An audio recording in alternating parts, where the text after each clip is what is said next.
Good evening to one and all present here. Team Reliance ETF welcomes you to Investing 2.0, the next gen portfolio. A session is like a cake. The speakers are like the icing, but the cherry on top of the cake is always the guest of honor. I would request you all to please put your hands together to invite our guest of honor for the day, Ms. Deborah Furr, who needs no introduction. But I will still have to do the mandate. I request Ms. Deborah Furr to please come on dais. She needs no introduction, but I'm still making all of us, please, I need a round of applause for her. She is a managing partner and co-founder, ETGFI, an independent research and consultancy firm launched in 2012 in London. She served as the global head of ETF research and implementation strategy as a managing director at BlackRock, Barclays Global Investors from 2008 and 2011. Ms. Furr also worked as a managing director and the head of investment strategy team at Morgan Stanley in London from 1997 to 2008 as an associate at Greenwich Associates. She has a bag full of awards, felicitations, commemorates in the industry, on various forums and chapters. To mention a few, Ms. Furr was the recipient of the 2014 William F. Sharp Lifetime Achievement Award for outstanding and lasting contributions to the field of index investing. She has been named as one of the 100 top most influential women in finance by Financial News over several years. She has won the award for the greatest overall contribution to the development of the global ETF industry in the exchange-traded-funds.com survey in 2011 and 2008. She frequently writes articles for various publications and is on the board of most prestigious indexes and committees. It's an honor to have you here with us this evening. I request Mr. Himanshu Vyapak, Deputy CEO, Reliance Nippon Life Asset Management Limited, to kindly felicitate Ms. Furr with a floral bouquet and a memento. Thank you very much. Thank you. Thank you. Thank you very much. Thank you.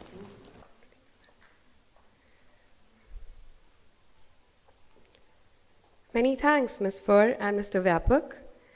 It's always a privilege to get an insight from an expert. Why not?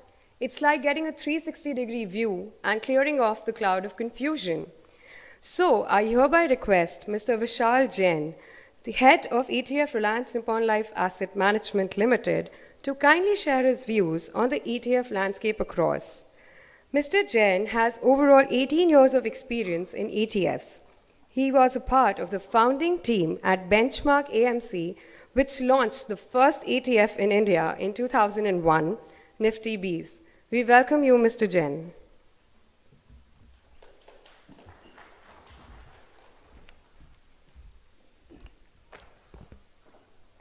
Thanks, Saloni.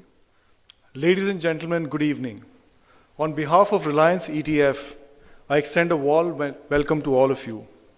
We have called this conclave as Investing 2.0, Next Gen Portfolio, because ETFs represent a paradigm shift over traditional methods of investing that we've normally been used to. This evening, we will have some high voltage discussions on what investing will look like in the coming years. As you are aware, internationally, ETFs have moved to a higher orbit and are challenging the age-old methods of investing that we have grown up with. Today, the most traded stock on the NYSE is SPDR, an ETF. It trades around $20 billion a day. On the other hand, the most traded stock is Bank of America, which trades around $4 billion a day. Apple trades around $3 billion a day. In the US, 9 out of the top 25 most liquid stocks are ETFs, and they account for around 60% of volumes. Total AUMs in the US are touching approximately $4.6 trillion in ETFs. Hence, in that sense, ETFs truly represent the next wave of investing, the next gen portfolio. I think there are three main factors that make ETFs a compelling proposition. I term it as STT, not securities transaction tax, because STT is zero in ETFs. I meant structure, transparency, and tradability. Why structure? Structure of an ETF is such that it allows any underlying, right from equity or even water or air. Transparency because a portfolio is defined in an ETF, and transparency makes pricing easier. Tradability, it's listed on the exchange, and therefore ease of buying and selling. In India as well, since the time they started 15 years ago, ETFs have evolved rapidly over the last 3 to 4 years especially. As you may be aware, when the first Nifty ETF was introduced way back in 2001, it struggled to get an AUM of even 7 crores. Today, total AUMs under ETFs is touching around 65,000 crores, and one of the largest equity schemes in the Indian markets is a Nifty ETF and is growing rapidly. In 2007, the ETF segment in India got a huge fillip with the advent of gold ETFs, and maybe few are aware that it was in India that gold ETFs were conceptualized. With the government pushing formalization of the economy, there will be a gradual shift of consumers towards financial products linked to gold, and therefore gold ETFs will play a big role in people's portfolios in the coming years.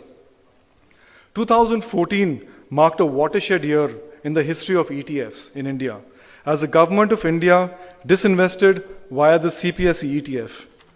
Using an ETF for disinvestment was a novel idea and a win-win situation for all stakeholders. For the government, it helped in 3 simple ways. It became an easy and frictionless way to sell an entire basket of PSU stocks. How was the CPSE ETF conceptualized? The AMC, in consultation with the government and the index service provider, devised a basket of PSU stocks. The AMC raised money from the market.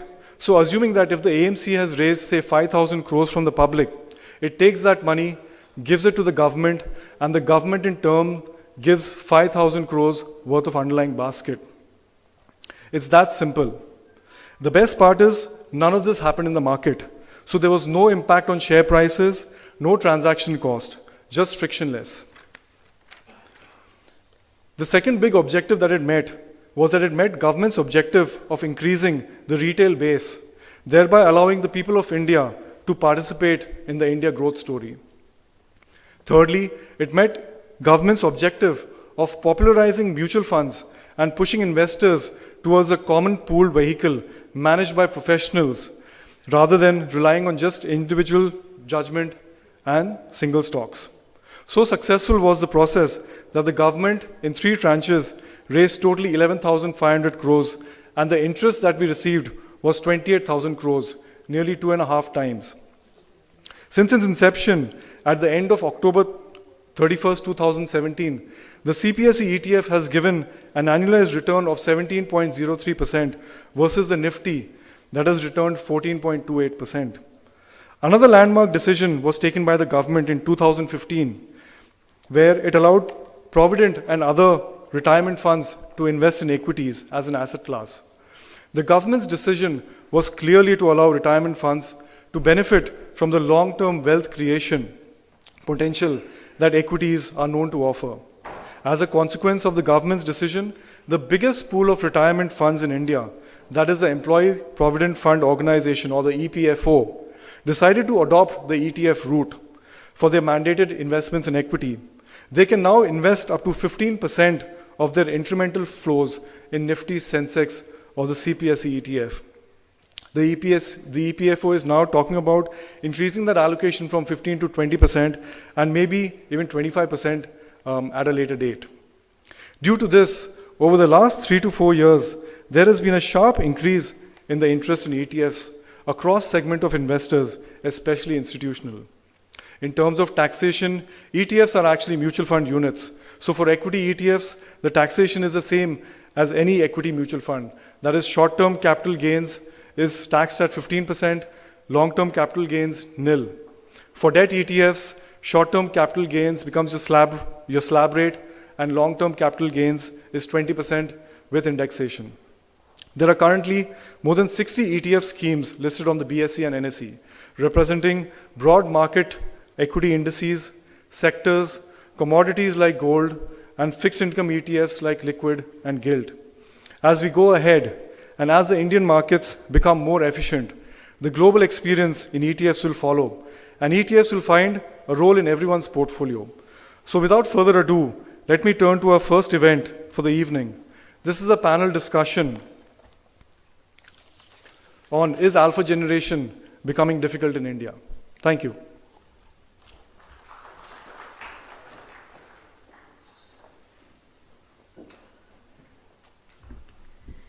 Many thanks, Mr. Jain. It was quite an insightful session.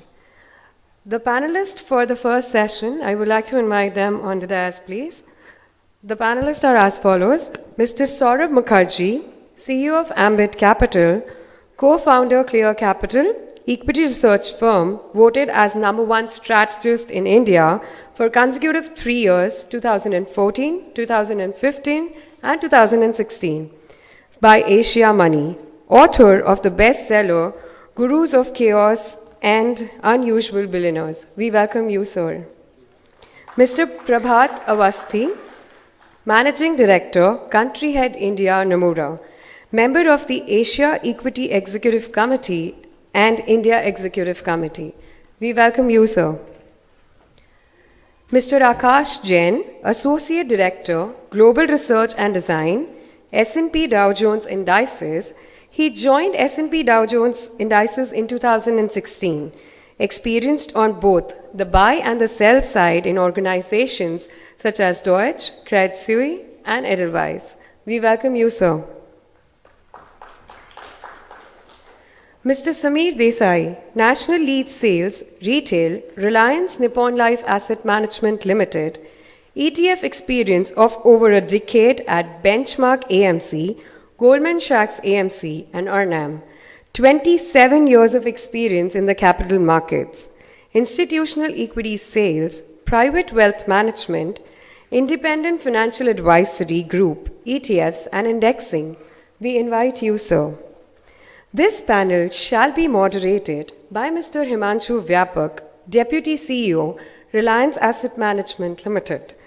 Over 19 years of expertise across various business in the BFSI sector with Arnam since 2003. Instrumental in expanding Arnam's footprint in both domestic and international territories. We welcome you, sir.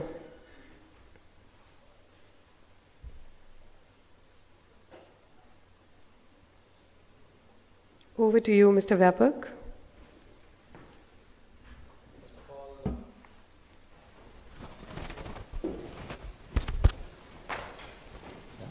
Hello.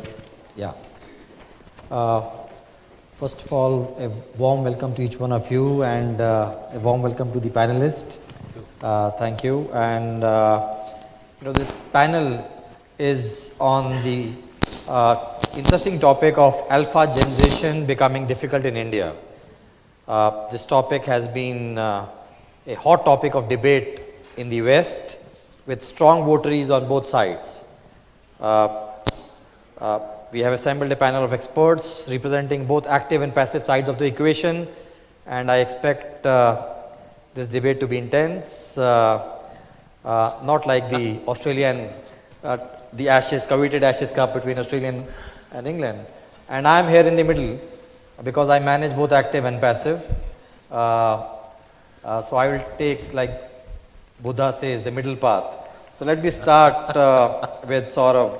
And everyone, in fact, we can start, on the topic, sort of your views on your topic on is alpha generation becoming difficult in India?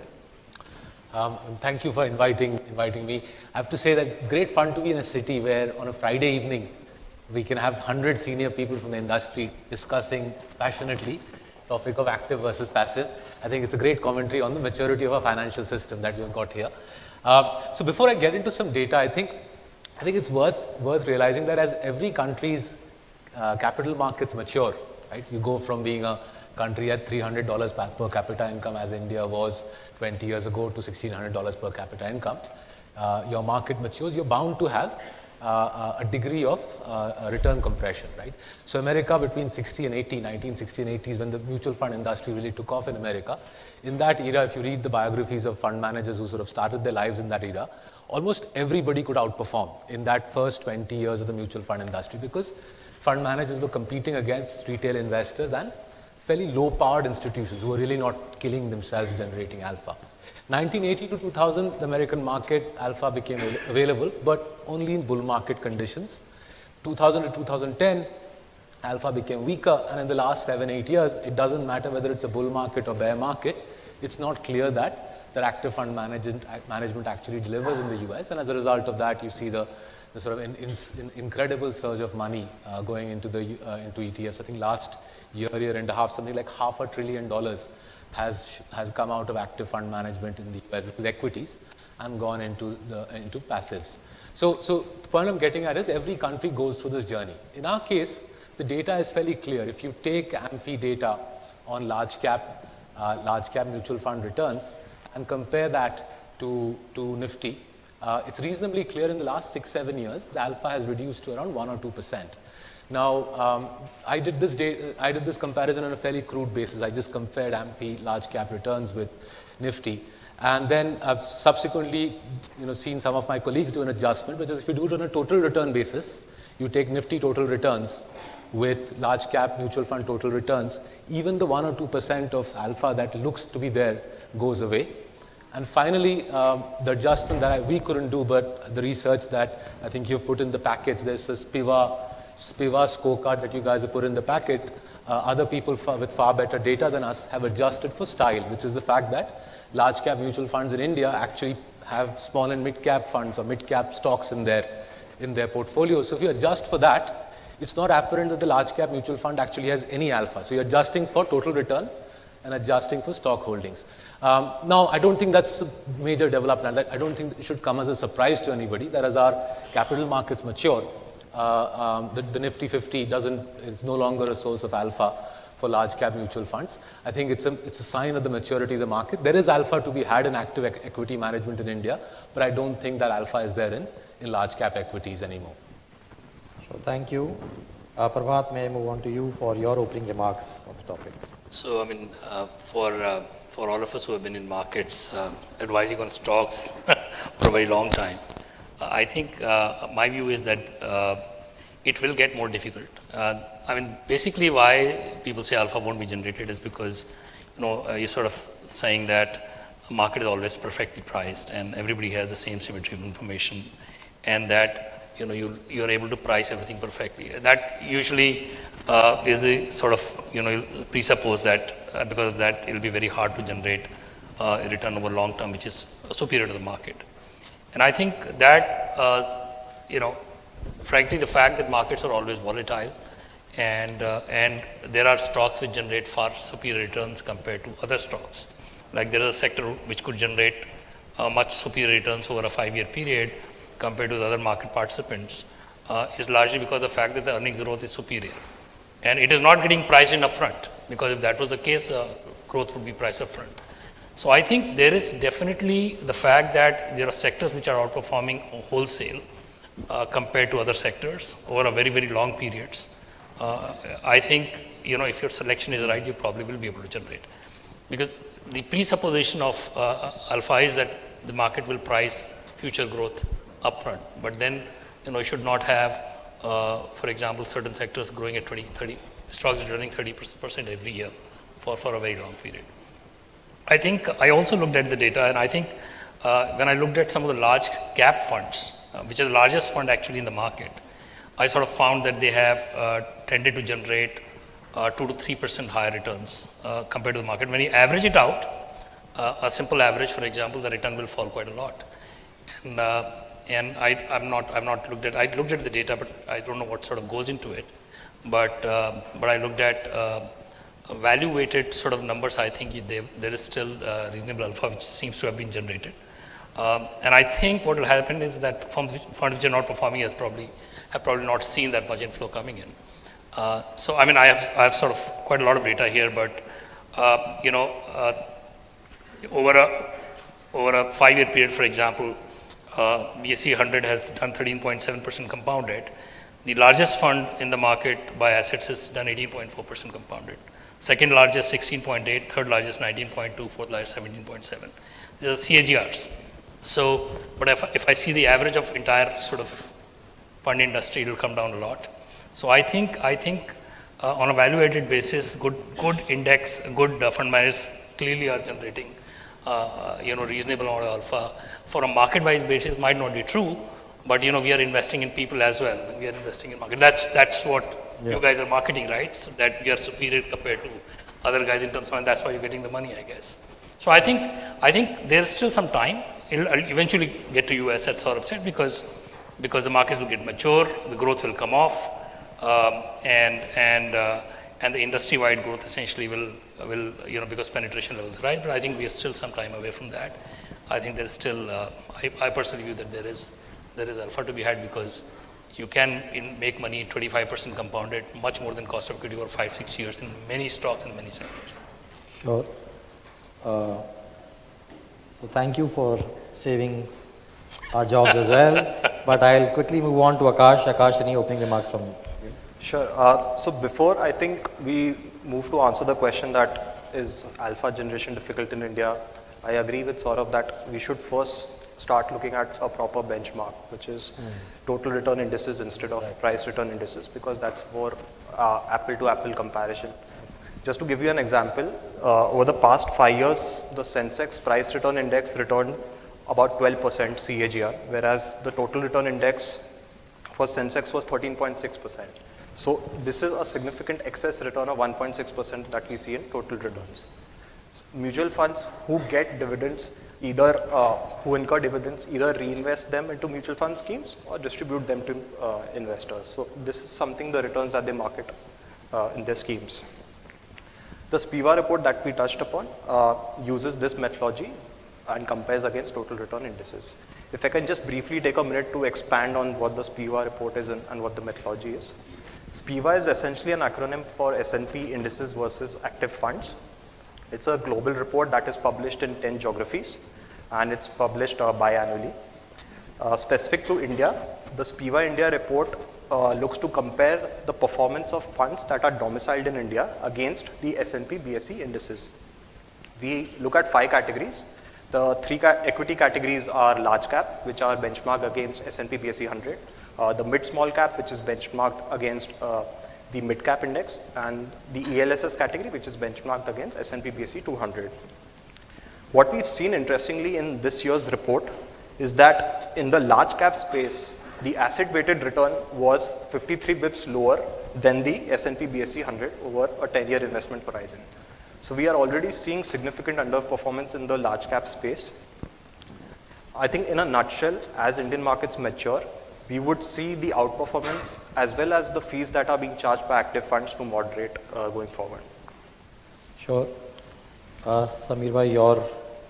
So, I'd like to begin with the words of Will Stackman, who's from the behavioral side, who once said that markets may be irrational, but that doesn't make you a psychiatrist. So this attempt to outguess the markets is, I think, easier said than done. I think what we forget is, a very important parameter which has always existed is the zero-sum equation of the market. I think outperformance in the market is a zero-sum game. Let's look at the entities in India who are in the business of generating alpha, the registered entities. There are more than 16,000 registered entities trying to generate alpha. This includes the AMCs, insurance companies, brokers, FPIs, FIIs. Now, when so many people try to generate alpha or promise the alpha heaven, some are going to end up on the other side of the zero-sum equation. Okay. So, in an increasingly professionalized market, if I outperform, it is my counterpart who is going to underperform. And I'd like to refer to a very good report that was written by Professor William Sharp, The Arithmetic of Active Management, in which he said, properly measured, the average actively managed dollar must underperform the average passively managed dollar net of costs. Empirical analysis which refutes this principle is guilty of improper measurement. Now you replace dollar with rupee, yen, any currency, this mathematical principle remains the same. So I think the best judgments of so many professional investors are built into the prices, and that is what makes outguessing the market prices a task.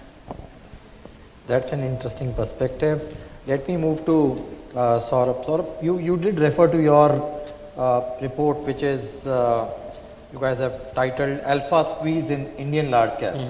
You did refer a few points of it, and I was studying it and some of your presentation wherein you wrote death of alpha in the large cap space.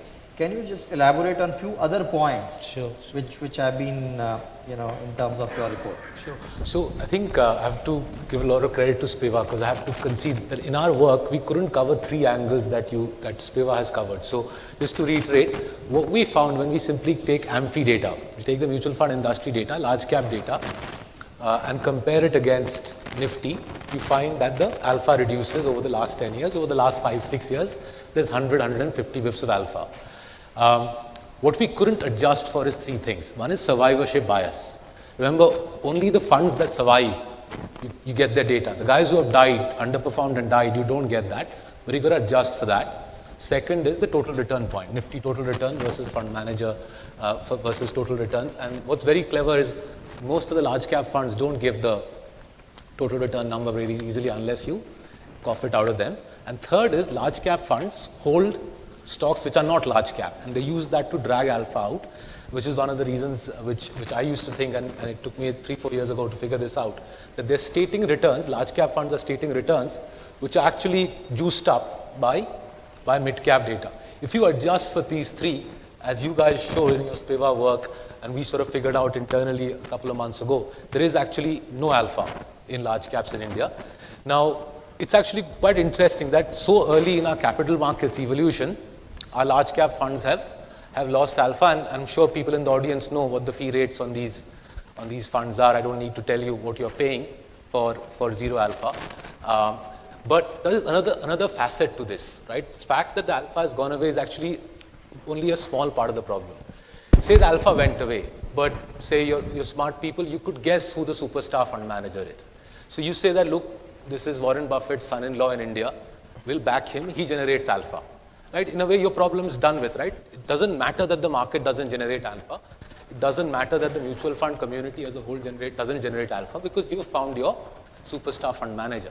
The challenge in India is that's become very difficult. So alongside alpha going away, what's happened is very few funds consistently beat the index. So if I break the last 12 years into 4 chunks, 4 threes are 12, what I find is of the funds who are top quartile in period 1, 45% go below median, 45% underperform in period 2. Of the funds who outperform in period 2, another 45% go below median in period 3. The point I'm making is not only has the alpha gone away, that in a way is a given, right? As your country matures, as the market matures, the alpha should go away, efficient markets, etc. But what's even more interesting is the superstar fund managers rarely stay superstar over a 9-year period. In fact, if you start with superstar outperforming top quartile managers, say 10 of them in period 1, by the end of the decade, only 1 or 2 of them will still be outperforming the index. That, I think, makes manager selection much harder. And that, I think, is that's the practical issue that all of us face when we try to put our money into large caps. That we not only know that there is no alpha in totality, as I said, that's a given. You shouldn't have alpha in totality. It would be strange if you did. But the fact that it's very hard to now identify who the winning manager is, that makes the practical job of putting money to work that much harder, which is why I think the practical way to now go about putting money is, I would say, if I take my portfolio, what I do is for 100 rupees, I put 20 rupees in equity ETFs. I put 20 rupees in a category which I think will grow very big in India, which is smart beta. I think smart beta, large cap fund management will go big in beta, so big in India. So if I have a 100 rupees equity portfolio, 20 rupees large cap ETFs, 20 rupees smart beta, and 60 rupees if I want to make money in India, 60 rupees, I got to do small and mid cap. And the interesting thing, both in your SPIVA work and in what we find practically, in small and mid cap, there is alpha. And in small and mid cap, there are certain fund managers who consistently generate alpha, right? So you have both alpha and you can choose star fund managers in small and mid cap. And thanks to the IPO boom, the small and mid cap world actually is getting bigger. So I would say there's a good case for saying in India today, in a discerning portfolio, a smart, well-run portfolio, you could have 40, 50 rupees in large caps spread evenly between ETFs and smart beta, and around 50 in small and mid cap, where you can actually do sensible manager selection in India. Sure. Prabhat, you deal with fund managers on a daily basis across, but do you really think that it's challenging for the fund manager to beat the benchmark indices on a consistent basis? So that said, I think if you take the entire market, then obviously you will find that there are people who are underperforming, and you'll get but when you look at top 7-8 guys who manage the maximum money, I think their outperformance has been on a compounded basis 4 to 5% higher than the index. So if I start totaling the market, it will become a zero-sum game. Now, I'll come again and say the same point, that if the market is efficient, then market should give you just equity returns, required equity returns, should price in everything in advance. That is what people are saying, because if you can price to perfection, then a stock should not give you 30% compounded for 4 years. Somebody has guessed that and has bought that stock. But if you could guess that and you require it as 13%, your P should go to 40 or 50. It doesn't, a lot of times. And that is what the alpha generation is all about, to be able to say that I can sort of understand that the business will grow faster than where the market expectations are. And that, in a mature economy, reduces because the growth possibility is reduced. I mean, the whole market sort of trends down to a lower growth rate, which is why it becomes harder and harder to outperform. I don't think that is the case in India. And if you had bought, for example, Maruti, whatever, I'm just giving a historical example, 1,000 rupees, was it priced to perfection? And somebody who bought did generate alpha on that stock. So if you can generate it in stocks compared to the market, I'm sure you can generate it compared to, sort of a portfolio. The fact that, so if stocks can generate alpha, which is far in excess of market, to say that market participant cannot generate it, essentially the fact is because, as I said, it's zero-sum game, but there will be smart people who will be able to generate it. And I think there is reasonable data to sort of say that smarter guys have generated it consistently over 5 years, 10 years, 3 years, and 2 years. You have to find smart guys. So I get you. What you're saying is we can't generalize I don't the think whole we can debate generalize, into. absolutely. So it's like. But it will eventually get there, which has happened to US. But I think I'm going to take HDFC Bank. It generates 25% each year. So you should have priced it at 200p 10 years back. That would have been right P, or 300p, but you could never see it. So that's the point I'm trying to make. Sure. So Akash, obviously, we have the SPIVA report has been quite popular. What does the latest scorecard, and if you can tell our guests, when has been the latest scorecard been released, and what does it tell? Sure. So I've already briefly discussed what the SPIVA scorecard is. The last report was out in September, which was analyzing the mutual fund data till June of 2017. If I may just discuss in more depth the couple of aspects of the SPIVA report. The first aspect that the SPIVA report looks to consider is the percentage of funds that underperform their respective benchmarks. So as of June 2017, over a 10-year horizon, we've seen in the large cap space that almost 60% funds have underperformed the S&P BSE 100. Whereas in the mid cap, small cap space, we see almost 50% of the funds underperforming. So I guess you have a better chance of winning by flipping a coin than selecting a mutual fund. The second aspect I would like to talk about is the survivorship bias. So SPIVA looks to consider the entire opportunity set which are available to investors at the start of the investment horizon. So we've seen that more than 30% of the funds have failed to survive this investment horizon over 10 years. So just to give an example, if there were 100 funds available, say back in June 2007, 30 of these funds failed to survive either because they were merged or liquidated. So this is an important factor to consider for investors while choosing mutual funds. The third aspect I would like to talk about is the style drift. As an example, if a fund that started out and marketed itself as a large cap fund, within a couple of years it moved to a multi-cap or a mid-cap fund, then the risk and return characteristics of that fund could have changed significantly. Globally, fund managers, asset owners give a lot of emphasis to style in making their asset allocation decisions. The fourth aspect that the report covers is the equal weighted returns versus the asset weighted returns. What we've seen again in the large cap space is the asset weighted returns for the past 10 years have been around 9.3% CAGR, and in the BSE 100 has returned about 9.9% CAGR. So we are already seeing an underperformance of 55 bips, as I mentioned earlier. And also interesting observation that we've made is the asset weighted returns in the large cap space is higher than the equal weighted returns. So one may conclude that the funds with higher AUMs have actually performed better with the fund against the funds that have lower AUMs. The last aspect of the report, which is the quartile breakpoints, is similar to what Saurabh also talked about. What we do is we bucket funds by performance into 4 and look at the spread of the first bucket versus the third bucket. And what we've noticed that the spread is as high as 3% in large cap and 4% in mid cap. So two investors who invest in the same category but select separate different schemes could end up with widely different portfolio valuations at the end of the investment horizon. I think lastly, I would like to end with highlighting a couple of benefits of investing via passive instruments such as index funds or ETFs. Firstly, ETFs provide a transparent, systematic, rule-based approach to investing at a fairly lower cost. And secondly, they give you targeted exposure to a particular sector or a particular theme like the Bharat 22 or a particular factor or strategy such as value, growth, momentum or quality. Thanks. Sure.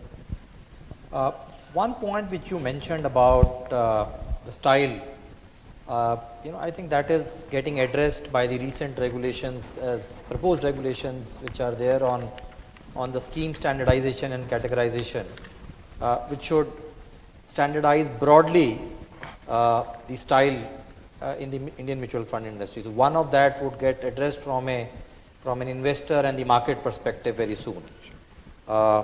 Samir, moving on to you, do you have even 1 rupee of your portfolio in active management? I think it would be, for me, it would be a sin to put in active. So for more than a decade, I have been passive. And the reason, Himanshu, is that I have been on the sell side for 12 years. So I have been in the kitchen. So where is, if I may ask for my benefit, where is all this money? Which ETF? Or have you within the ETFs also you have diversified, or somewhere you have some particular liking for something? So I think my major holding is in the Nifty Junior ETF. We have a scheme called the Junior Bs, which has been around since Feb 2003. And that scheme has given a return of 24% CAGR. Now, this is the next 50 stocks after the Nifty. Okay, so it is large caps. And, I'm mentioning a robust study that was done just recently. So it's not that I'm promoting my own holding, because I hold this ETF since more than a decade. So recently we did the study comparing junior with large cap funds. We took 31st March 2010 as the cutoff date, and the universe threw up about 115 large cap funds. Because the next 50 stocks are also large caps, we compared it with large cap funds. Now, these were large cap funds as classified by ICRA. But mind you, their portfolio had a lot of mid caps. Almost 40 to 50% mid caps in a lot of funds. Okay. So we took 1, 3 and 5 year daily rolling return from 31st March 2010 till 31st March 2017. And most of the time, junior was in the 100th percentile. That means all the 115 large cap funds underperformed junior. Okay. Junior was consistently in the top quartile most of the time. Very few managed funds consistently outperformed junior. And if I look at the category average returns, So I can visualize that graph. Over a 1 year rolling time period, there have been many points when the entire category of 115 large cap funds have underperformed junior by almost 20% CAGR. That means some of the individual funds would be even more pathetic. Over a 5-year time period, the entire universe of 115 funds underperformed junior. So I think, this tells me one thing, that like Warren Buffett, if I have to bet my money, he bet his money on the S&P 500, Vanguard's S&P 500 index fund. So if I have to bet my money in India, I would definitely bet it on an ETF. And Saurabh mentioned about star fund managers. So I'll use Google's words. Stars inevitably turn into comets. Those are the words of Jack Bogle. And the reversion to the mean, which is an ironclad law, afflicts everybody. So I can understand, the passion with which you are speaking. You can't have any money in passive, active. But let me try and summarize few of the points which came up. So one thing which came out clearly, that there is no dispute as the market becomes more efficient. There is no dispute on the fact that there will be a squeeze on the alpha. In the large caps, we have already seen that. The question which we may have to answer, really when we compare it with developed markets, and Saurabh did mention in his opening remarks about the 4 phases between alpha and passive in US. Which phase are we exactly in? Clearly what comes out, large cap is, at least the large cap allocations, for allocations one needs to deep dive into some of the passive strategies, whether it could be, you could have smart strategies, you could have, simple ETFs, you could have quant based strategies, but that's the other part.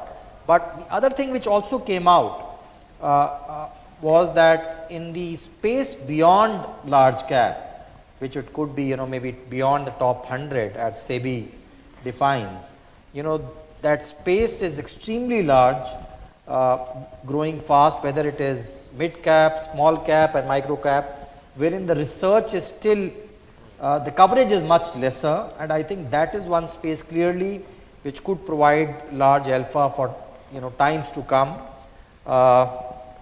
And I think Prabhat's point, I think it would be difficult to generalize everything into this thing. So as I said, on an average when we look at numbers, it looks good, but when you look at the top performing and when you look at the difference between bottom performing, the gap could be significantly higher. So as I said, I come back to my opening remarks that I think there is no extreme views, in the sense that as you have to take kind of a middle path, and that middle path, like all prudent investors do, is to create, and Saurabh did mention about it, is to create a core and satellite strategy with which you would want to invest. But for sure, I think one thing after hearing all of them, when I used to have a lot of new investors starting with stocks, in the bull markets. To them, the clear answer is start with a passive, to start with, rather than a stock, start with a passive one. On an overall basis, I think you have to have a core portfolio and a satellite portfolio where ETFs will play a very important role as we move ahead. So thank you very much for your time. Really a pleasure. Thank you. May I open the floor? We have time for a few questions. We have the floor open for questions, please. You may please raise your hand and mic will come to you. Can we have the mic here, please? So we would like you please introduce yourself first with your question. Hi, this is Harsh this side from SAR Family Office. So Himanshu, this question is more from the mutual fund and AMC's perspective. So as you see the alpha getting squeezing in the large cap fund size, so do you see any roadmap where from a costing perspective, the AMC's cost on the large cap funds also coming down to at least maintain that alpha? So honestly, I think there is, in my view, there wouldn't be any choice, because finally, if the investor, finally the investor has to make money. So globally the margins are shrinking, but the volumes are growing. So I would tend to feel that we will have to get ready with a scenario wherein on the large cap specifically, the expenses would have to come down. They've already come down. If you look at it, with the fund becoming larger, most of the larger funds are sub 2. But I think the way it is, while how much it hurts me, but the reality is that we will have to relook at the expenses in the large cap category as we move ahead. Thank you, Mr. Harsh. Can we have another question? Yes, please. Hi, I'm Manit. I'm with the Visa in the Treasury. I just have one question on Nifty Junior Bs we were talking. The question is that I also observed how it's always in the top quartile if you go bucket wise. But I feel it has performed pretty badly in periods when the market is going down, like in the fall of 2008 or later. So it ends up almost in the last 10 in that list. Is it something that you've also observed, that the ETF performs pretty badly in periods of downtime in the market? No, so as I mentioned earlier, in the study that was done, we took a daily rolling return. So that throws up many data points. Okay. Now, when I say that most of the time Junior was in the 100 percentile, I think it is proof enough that it has been outperforming most of the actively managed funds. To just give you a sense, over a 5-year rolling percentile analysis, in 82% of the observations, Junior was greater than 50th percentile. So I think this is proof enough that it has been outperforming most of the active funds, and I don't think I have noticed any of the observations that you have made. Thank you, sir. So can we have the mic, please?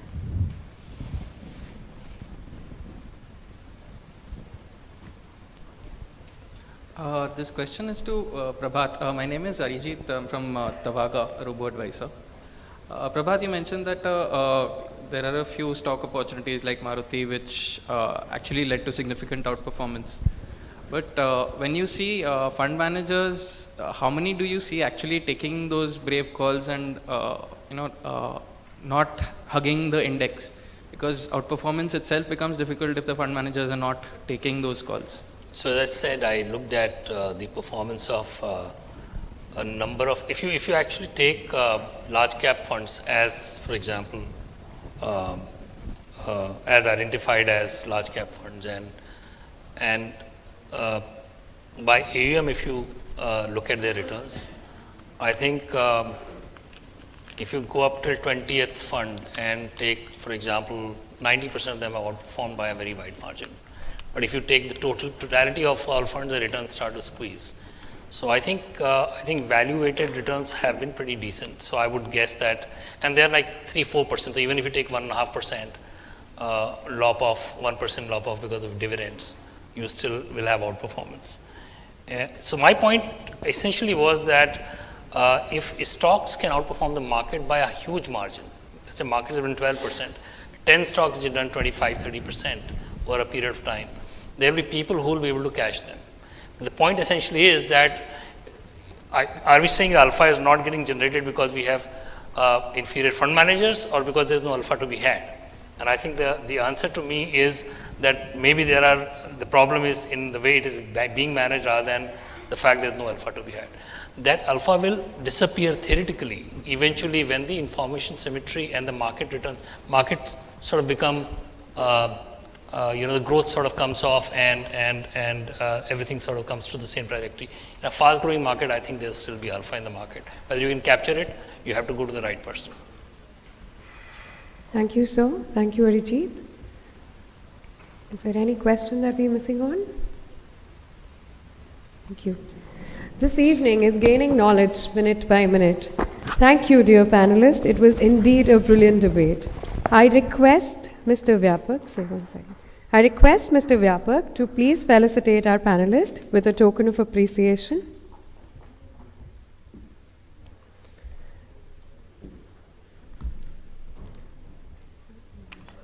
Mr. Mukherjea.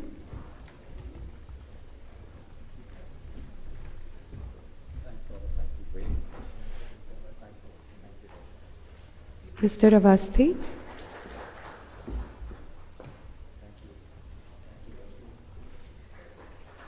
Mr. Desai.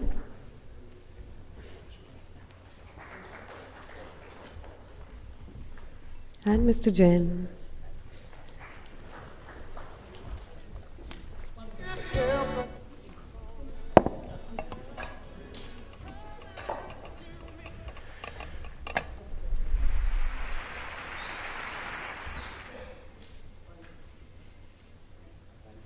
Thank you very much.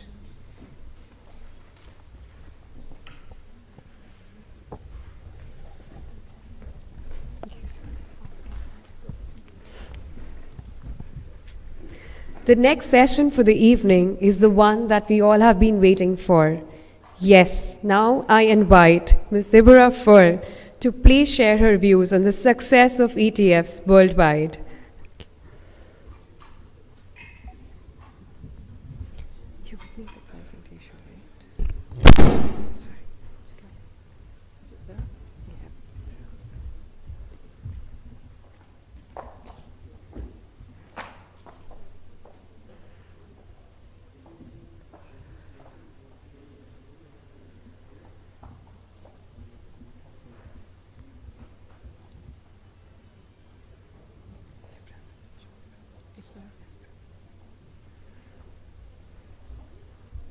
Well, I guess while we're waiting, I'll just say that it's a real pleasure to be here. Thank you very much for the very kind introduction. If I think about the time that I've spent talking about and doing research on ETFs, I started covering the ETF industry 20 years ago at Morgan Stanley. So when I started, there were only 21 ETFs and $8 billion invested. And I can tell you that most asset managers would say to me, I'm never going to use ETFs because I'm an active manager. And most financial advisors would say, are you going to pay me rebates? And I would say no. And they would say, well, forget it, I'll never use ETFs. What I've seen over the years is that there usually is some time in the life of an asset manager or in a financial advisor when they're looking for access to something and they're not able to easily do it. And what I've seen over the years is many of the people who had been adamant that they would never use ETFs have now started to create portfolios where they're mostly using ETFs. So I would say that think about ETFs as your friend and not the enemy. Think about them as a solution to help you do your job. And please feel free to ask questions, because if you're not sure, that's not great. So you really should take the opportunity to ask people in the room to help you understand what they are and how they could be used, because I do find that over time, most people find that they could be useful for some part of the task that they're doing. When I first came out to India many years ago, and I've now been here, this is my 6th visit, it was interesting to watch the start of the ETF industry. And clearly, I can remember being here in 2009, IOSCO was holding an event on fund regulations and asked me to come out. And I thought about the ETF industry at that time, and I thought it'll be interesting to see how it does evolve. And clearly, the drivers that I've seen here for ETFs has been the adoption of the government in using ETFs as a way to divest their securities that they hold. I think that's been a very important signal that ETFs are a useful and legitimate vehicle to be used. I also think that the pension fund being able to invest and investing in ETFs also helps to legitimize, raise awareness that ETFs are a product that should be used. So the growth here is very phenomenal considering where we were back as early as 2005 or 2009. And I do think we will continue to see the ETF industry here in India continue to grow over the years. When I look at the ETF industry globally, 2017 has been a pretty amazing year. When we look at what's happened in the first 10 months of the year, the assets in ETFs have grown by more than 29%. We've seen the assets grow by over $1 trillion US. If we look at why that's happening, part of it is the market has gone up, but a lot of it is due to the fact that many investors are putting net new money into ETFs. And so year to date, there has been $539 billion of net new money going into ETFs, which is more than double the amount that went in at this point last year, and it is 140 billion more than all of last year. So we've seen a lot of new money going into ETFs. We've also seen significant growth in institutional use of ETFs.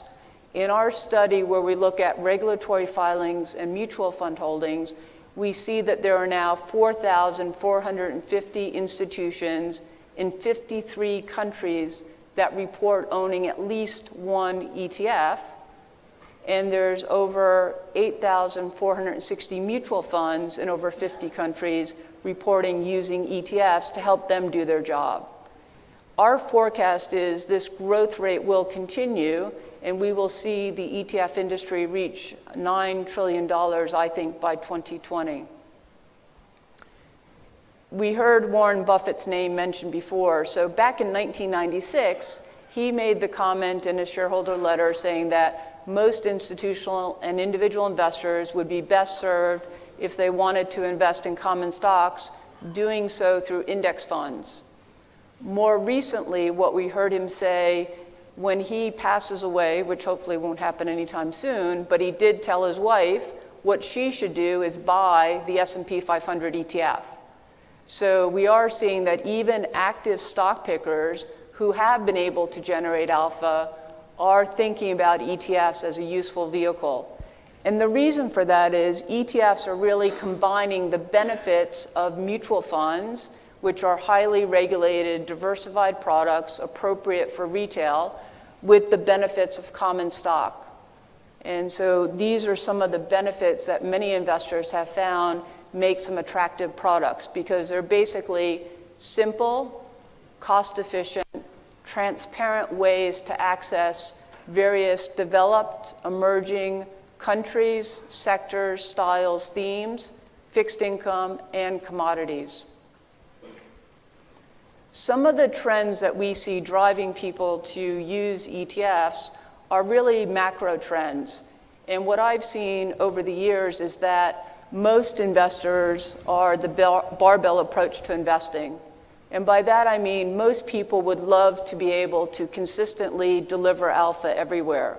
But that's hard. So look at when they do it through security selection. Are they able to do it through using active mutual funds, through hedge funds? And the answer is, it is challenging. And I'll show you the reason why in a moment. So what they tend to do is where they can't find alpha, they look at low-cost index products like ETFs, where they try to deliver alpha through asset allocation. So most people are combining some active with some index. We also see that many people are moving to using digital advice or robos, and that is another area where we're seeing ETFs being used quite a lot. And for many people, the robo has become a tool or encyclopedia to help them understand and think about how to invest. And we see that happening around the world. Many people use robos and then call up to get advice to make sure what they're thinking about doing makes sense. So everyone wants that confirmation. We also, and you heard about it a moment ago, see many people talking about smart beta. I think it's a term that's not well understood, but the idea is that different types of indices have been created using factors that are designed, if you hold them for long periods of time, should deliver better returns than market cap. But importantly, that is long periods of time. So over days, weeks, months, and even multiple years, you might find there's underperformance. So you have to be careful about your expectations. We also are seeing that regulations have helped to encourage many financial advisors to look at ETFs. So when advisors are no longer paid to sell products, they tend to look more at ETFs as a tool to help them deliver asset allocation, and then they spend their time helping to provide various types of advice to their clients. We also have seen that emerging and frontier markets is an area where many investors have used ETFs, and I believe will continue to use ETFs. Using ETFs to get exposure to India is a very important thing that we see happening in the US and in Europe and around the world. So you have products here, but there are also products listed in the US or Europe that are being used to allow investors to easily access this market. We also see China as being a growth story. Many people are looking towards ESG or environmental, sustainable governance benchmarks as a way to invest, looking at doing good over the longer term for their children and for their grandchildren. So we're seeing a growing interest in that area. We also see that political and economic trends are driving the use of ETFs to tactically adjust to what's happening in the marketplace. So as I mentioned, one of the things that we see is the growth of ETFs and comparing it to hedge funds. So the ETF industry is relatively young. The first ETF actually was created in Canada, not the US, and it's 27 years old. The US will celebrate the 25th anniversary of ETFs in January 2018. The hedge fund industry is 68 years old. And I've been following how much money and how many products are in hedge funds versus ETFs. And what we saw was in June 2015, the ETF industry became a couple $2 billion larger than the global hedge fund industry. This past June, we saw that the ETF industry became $1 trillion larger. And in Q3 this year, the ETF industry is now $1.3 trillion larger than hedge funds. Now you might say, why is that? What we've seen is the asset-weighted returns of hedge funds in each of the past 6 years, and in Q1 and 2 and 3 this year, has been below the S&P 500. So for many, that raises the question, why would I be paying 2 and 20 to get not much alpha, or any alpha in many cases? Limited transparency when you use hedge funds, and limited liquidity. And what we have seen within the ETF wrapper, and it's important to remember, ETF is just a wrapper, we now have ETFs that provide hedge fund exposure. We have ETFs that provide exposure to infrastructure, listed real estate, and other alternatives. So many are turning to ETFs. I'm going to turn to SPIVA. So you heard a little bit about SPIVA. What we find is that as investors look at investing around the world, they look at, could they individually pick securities? And they find that to be challenging. Often you don't find research in a language you're comfortable to read. It's often difficult to go through all of that anyway. And they start looking at, can I find an active mutual fund that has been able to beat the benchmark in a 1, 3, or 5 year period? And what you find is it is very challenging to find mutual funds that consistently beat the benchmark. So they might do it 1 year, but they're not likely to continue to do so. And so that has driven many people to say, I will turn to low-cost index ETFs to allocate and get alpha through that asset allocation. So when we look at the ETF industry, I mentioned year to date, the assets have grown by over $1 trillion. In the past 4 years, the assets in ETFs have doubled. And so if we look at that growth of products and assets, what we see is there are now ETFs listed in 56 countries on 70 exchanges. There are now over 7,000 products. In many cases, they are listed on multiple exchanges, which is how we end up with 13,000 listings. There's 342 firms that offer ETFs, and you can see that this year the assets have increased by almost 30%, whereas the 10-year compound annual growth rate up until this year had only been 19%. So it's been growing quickly. When we look at where ETFs sit, the US, which is the largest asset pool in the world, accounts for about 71% of all the assets, so not surprising.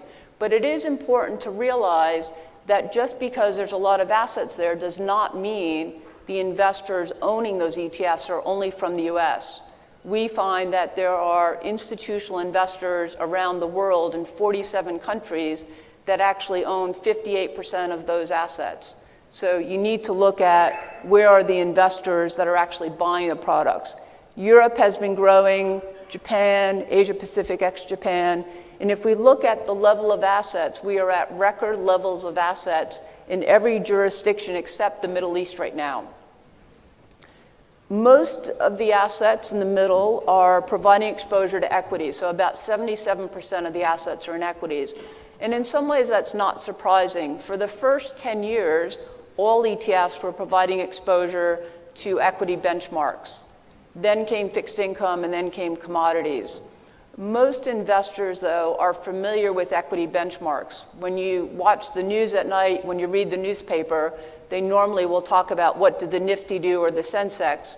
You don't normally see them talking about what did a fixed income benchmark do. So people are more comfortable using equity ETFs, but increasingly they are using fixed income products. And you can see ETFs compared to ETPs. So ETFs are regulated as mutual funds. The products that are just Ps would be notes, partnerships, grantor trusts, which means you'll have different tax and regulatory obligations. They're not bad or good, it's just different, and that's why we stress the difference between the two. When we look at the flows, and here I'm showing you what were the flows on the left side into ETFs in the month of October, net flows, and what were the flows year to date. And when I talk about net flows, what I mean is creations versus redemption. So ETFs have two ways of trading. They trade like any other stock, and so that's secondary trading, but they also have what we would call primary trading. And what that is when there's a large order, the authorized participant is able to go and trade the underlying basket. That basket of securities gets sent to the custodian and the ETF gets bigger. And large orders typically would be when the order is more than 20% of the average daily volume. Because when the order is more than that, the broker offers a higher and higher price, you would be filled, but you would say that wasn't a very good execution.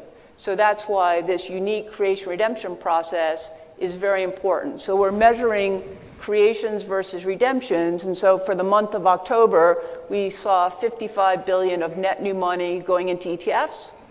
When we look at the year, as I said, 538 billion, and you can see, I'm trying to use the pointer, you can see, oops, it's not working.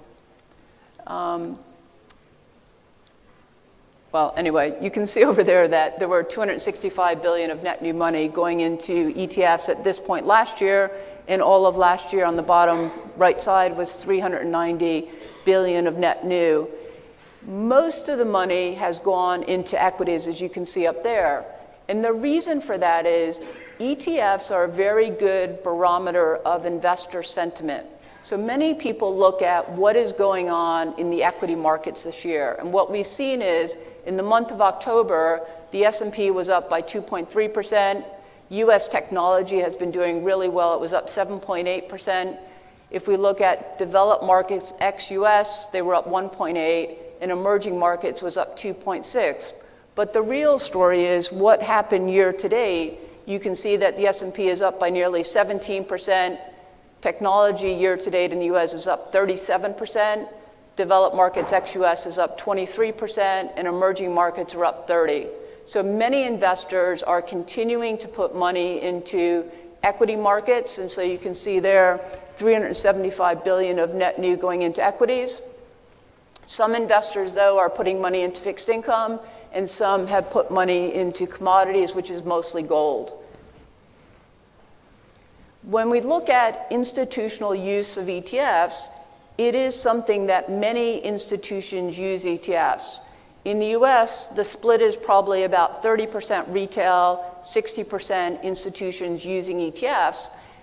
I'm based in London, and I can tell you that in Europe, it's a mostly today institutional market. And by that I mean the adopters of ETFs have been sovereign wealth funds, they've been pension funds, insurance companies, asset managers, hedge funds, and many family offices have been big users of ETFs because they've realized that it is hard to find active funds that consistently deliver alpha. And they've also discovered that if you pay higher fees, it is then harder to get that alpha. So they have learned that ETFs are a good vehicle to help them get exposure to certain asset classes and certain markets. They use it alongside many other things like direct investment into real estate, private equity, et cetera, but they clearly have embraced early on and understand the benefits of ETFs. So when we look at that growth, you can see that it's been very significant. When I started working on ETFs globally, based on regulatory filings and mutual fund holdings, I could only identify 154 institutions that held ETFs. As I said, it was really hard. Most people said, I'll never use them. They clearly have changed their mind. Where we've seen very significant growth in the use of ETFs is by mutual funds. And so what we found is the number is now 8,460 in over 50 countries, up from 7,585 last year. So you might say, well, why are mutual funds using ETFs? Many use them to equitize cash. Holding some money in ETFs allows you, if you have redemptions, to easily sell the ETF to have cash to handle those redemptions. Because if the market is going up, anytime you sit in a lot of cash, you have cash drag, because that money not invested means you're missing out on performance. So many investors are using ETFs today instead of using futures. As the cost of ETFs have come down and regulations have caused the cost for banks and brokers to go up, the cost of using futures in many cases is more expensive than using an ETF if you're not looking for leverage. And so we're seeing a whole new type of client come in to use ETFs where historically they were using futures. Many mutual funds are also using ETFs to deliver multi-asset class exposure. Many use ETFs when they don't yet have foreign investor status, when they're not yet able to directly invest in real estate, private equity. So ETFs can be used in many different ways. Others use ETFs to deliver risk-profiled solutions, so low risk, moderate, dynamic. Other mutual funds are using ETFs to deliver tactical asset allocation or sector rotation. So the way ETFs are being used are short-term, tactically, and others are using them long-term. So you might have a large benchmarked product that will use an ETF as a core holding, might even use some as satellite. So they're very flexible in the way they can be used. So the evolution, and I really have kind of lived through this, although I definitely started when I was like 5 years old, right? But what you find is the early adopters of ETFs were the traders. So they saw how ETFs could allow them very easily to get exposure to sectors, countries, styles. And in the US, you could use ETFs to go short, and you weren't allowed to short securities. So up until 2007, you had to wait, and you could only short something if it was ticking up. ETFs were exempt from the uptick rule, and so many investors used ETFs to go both long and short. What we saw next was many investors decided and found ETFs were a very useful tool to get market access. So if you wanted exposure to a market, Korea, Taiwan, India, China A shares, ETFs just made it easy because you didn't have to have foreign investor status. They just traded and settled like any other security. And as investors saw that it's hard to source alpha through other vehicles, they increasingly see ETFs as an investment product. So many people who look at ETFs today are actually fund selectors. So we've gone from traders to portfolio managers to fund selectors. And probably the most unique thing about ETFs is they are the only democratic product out there. And by that I mean it is highly unusual for a product to be offered to all investors at the same annual cost with the same small minimum investment size. Typically, institutions have a large toolbox and low cost, a bit higher minimum investment, and retail usually has a small toolbox with higher fees. ETFs are offered to everyone with the same benefits. And so from that perspective, that's one of the reasons I feel they're a very good product for everyone. So just to reiterate, so how are they being used? I think ETFs are kind of unique in that they're used short-term, they're used tactically on, say, a 3 to 6 month basis by many people, and for many, they hold their ETFs for more than 2 years. So you find that I said, they're an alternative to futures to equitize cash.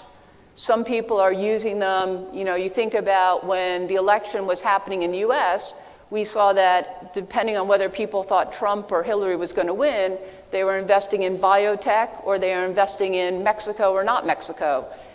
We've seen that with the run-up to the Brexit vote, investors were moving away from investing in UK and Europe. Same with the French election, depending on who you felt was going to win, we saw that impacting flows. So many people will use ETFs to adjust to political and economic news in the market because it allows you to do that quite quickly. And if the alternative is to ask your segregated mandate or mutual fund to adjust, that usually isn't very cost efficient. And then strategically, you see many people holding ETFs as core holdings or satellite, building multi-asset class, or also for international exposure. So they're pretty unique in the way they can be used for so many different tools. So usually people say to me, that's all fine and good, but show me some examples of who uses ETFs. So we have a service where we tell you all the institutions and the mutual funds and what they hold, and I thought I'd share a little bit with you. So when we look at the top 10 pension funds, you can see that most of them are in the US, but we have Canada, we have Israel, we have South Korea. They're holding anywhere from 3 to 92 different ETFs. You can see the reported assets. They're holding them for equity, fixed income, commodities. When we look at insurance companies, you can see that even Nippon Life is holding the third largest investor in the insurance category. So we have investors from Japan, the US, Canada, Finland. And you can see that if you look at Metropolitan Life, they hold over 1,000 different ETFs. So they're using them in many different types of strategies. And what we've seen over the years is that investment advisors and the bank trust have become big users of ETFs. So in many cases, they're running different strategies. They're offering ETFs uniquely. They're running model portfolios. They're writing research on how ETFs can be used to implement different types of asset allocation. And in many cases, these are firms that ages ago would say to me, I'm never going to touch the ETFs. And now you can see that they have anywhere from a couple billion to as much as 58 billion invested in ETFs. And that amount has been growing. What I've seen is the challenge is to have someone try using ETFs. Until they try, they often will call them EFTs as opposed to ETFs. And so the real thing is to find someone that you can talk to and ask questions to make yourself feel comfortable. So you have to find someone who's a trusted confidant that you don't feel like you're losing face. And then once you try, what we find is you use more, you'll use them in larger sizes, and you'll hold them for longer time horizon. So there is never a dumb question. Feel free to ask any question because you need to feel comfortable. You need to know how they trade, they settle. Any question you have is a valid question, and you should ask before you do it. But I have found that everyone that I've found who's used ETFs have found them to be a useful tool and just part of their arsenal to help them do their jobs. I'm not telling you only use ETFs, but I would say it's worth a try. So touching briefly on smart beta, what is it? Basically, in my mind, smart beta is looking at factors that have academic research that deliver better than market cap returns if you hold them for long time periods. What we find, though, is if you look at the ETF industry, and it's mostly in equities where they exist, market cap is still being used a lot. It's interesting because in the US, the original S&P 500 ETF, the SPDR, is still the largest ETF, the most actively traded ETF, and it's held by over 3,000 institutions around the world. So unusual, because usually over time something new comes out and people go away from the first product. In the ETF industry, there is really a first mover advantage that ETFs that come out get bigger, more people continue to use them. So market cap, I believe, is here to stay. It's an important tool. Smart beta, when we look at it, would be things like high dividends, small size, value, momentum, quality, and low vol. I think the challenge for many people is they're not really sure how, when, and where to use them beyond dividends. So when we look at the, say, $560 billion invested in smart beta, about a third of the assets are in high dividend. People who use that are using it because they want income, not because they think it's smart beta. And so you can understand why people would do that. When we look at the overall allocation, about 70% of the assets going into smart beta is going into products providing exposure to the US. And again, not surprising because typically 7 out of 10 active funds do not deliver that alpha. And if you look at the MSCI benchmark for MSCI World, the US is about 70% of that allocation. So most people would have some exposure to the US. I don't believe that everything is market cap or smart beta. I would say that price weighted and thematic are neither market cap nor smart beta. And we see that that is also growing pretty quickly. If we look at the 5-year compounded annual growth rate, smart beta and thematic or other are over 30%, while market cap growth is a bit smaller at 15%. And active is tiny. What we see when we look at active ETFs is that globally right now there's about 63 billion invested. The reason it's small is because in the US, the SEC requires that all ETFs provide daily transparency. And so most active asset managers don't want to tell the world every day their secret sauce. So the other challenge is that when the first active ETF was launched in the US in 2008, it was launched by Bear Stearns. And the ticker was Y. And most people said, why do we need active ETFs? They like the plain vanilla index tracking products and don't really see the benefit. I have to say that the SEC, which is looking at non-transparent active, which means the ETF would be providing quarterly transparency, they're not convinced without transparency that non-transparent active would trade close to the NAV. So they haven't approved the filings to do this for the past 8 years. So right now what you find is the successful products have primarily been fixed income.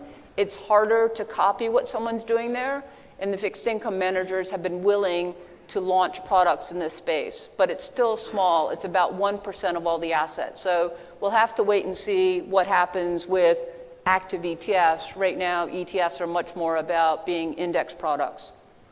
So with that, I'd like to thank you very much for asking me to be here today.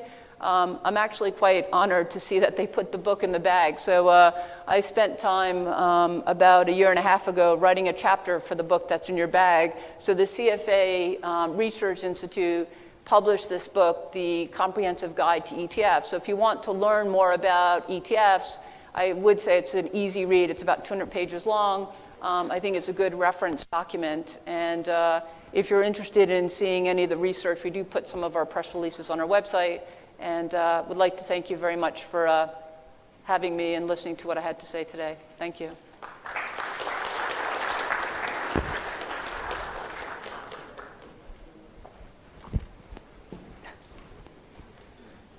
Is this okay?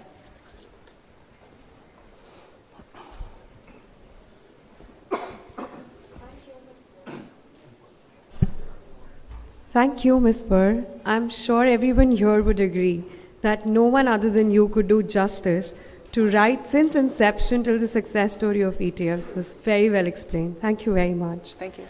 Without taking much of your time, I would like to proceed to our next panel discussion, which is somehow the last discussion that we have for the evening.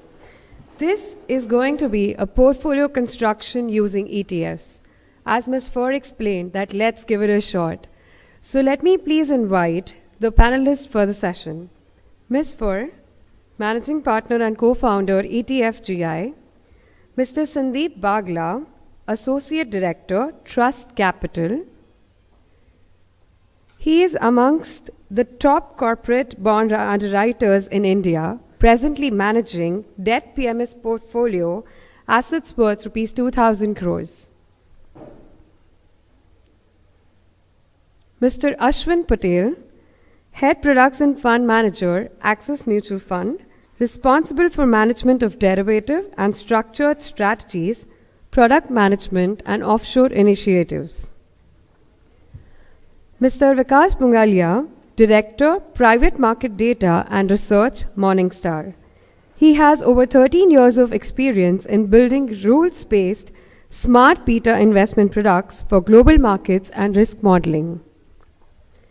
The next panelist we have is Mr. Abhishek Mathur, Head Investment Advisory Services, ICICI Securities Limited. He has over 20 years of experience, a significant portion of which he has spent in banking space, specializing in relationship banking, customer service, and personal finance. This panel shall be moderated by Mr. Vishal Jain, Head ETF, Reliance Nippon Life Asset Management Limited. We welcome you also.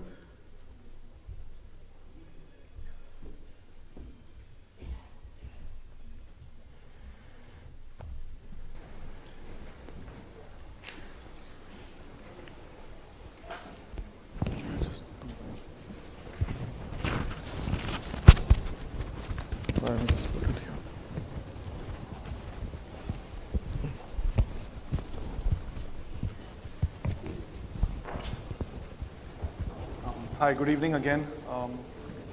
Well, financial markets are full of surprises, and it's difficult for any one of us to predict which asset class will do well at what point of time. If you looked at the year 2008, if you look at asset classes, we know that studies have shown that equity and gold, is negatively correlated. If you looked at the year 2008, if you were only invested in equity, you would have seen a sharp decline in your portfolio. Whereas if you had gold at that point of time as part of your portfolio, you would have saved a lot of your returns. And therefore, asset allocation is extremely important for you to cover, to decide on before you actually build your portfolio. To add, there have been various studies which state that nearly 90% of returns actually come from asset allocation. So Deborah, to start off with you, your thoughts on asset allocation, and what is it that investors should look at, when they're building their portfolios, and how can ETFs be used, to achieve those objectives? Yeah, so when we think about asset allocation, I think people have to think about their tolerance towards risk. They have to think about if you're working for a family office, if the family has a lot of money in a certain sector, how to diversify so that you're not overweighting that same sector. So I think you need to look at how much money you're looking to spend at what time horizon. So are you saving for your children to go to university? Are you saving for retirement? So all of these things have to be put together to come up with the right asset allocation. So whether it's risk profiling and you want to be low risk, moderate, dynamic, whether it's saving, as I say, for university. So there's a number of factors that you want to look at. And then I think after doing that, you look at what is the right exposure that allows you to get your asset allocation right. And I would totally agree that asset allocation will determine about 90% of the variation in your returns. Right. So what are the kind of trends that you see abroad? Do you find that building portfolios and building and getting the asset allocation right, is it getting extremely scientific? Or? Yeah, it definitely is.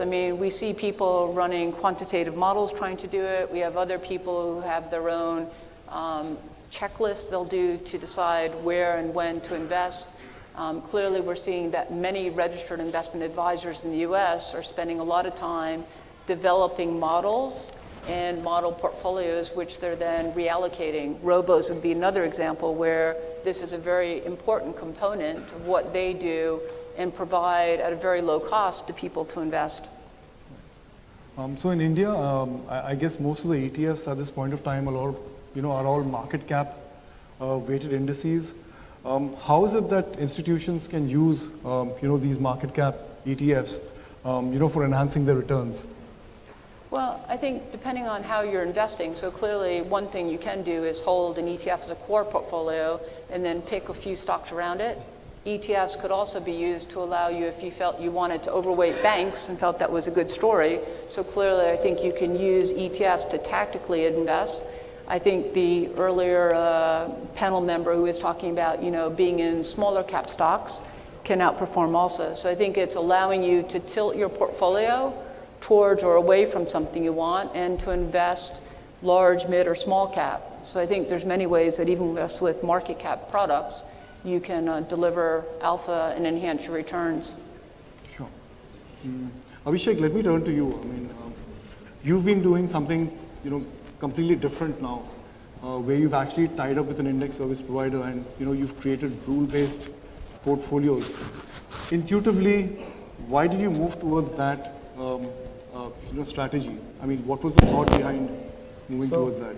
To be very honest, when we started our robo-advisory platform, we were looking at ETFs which are available, and we wanted to actually start off with ETFs. But given the limited choices, we then looked at an alternative to create a portfolio using MSCI MSCI factor-based methodology. So we worked very hard with them to develop these, and now we are offering them as an investment or model portfolio for our customers to invest in.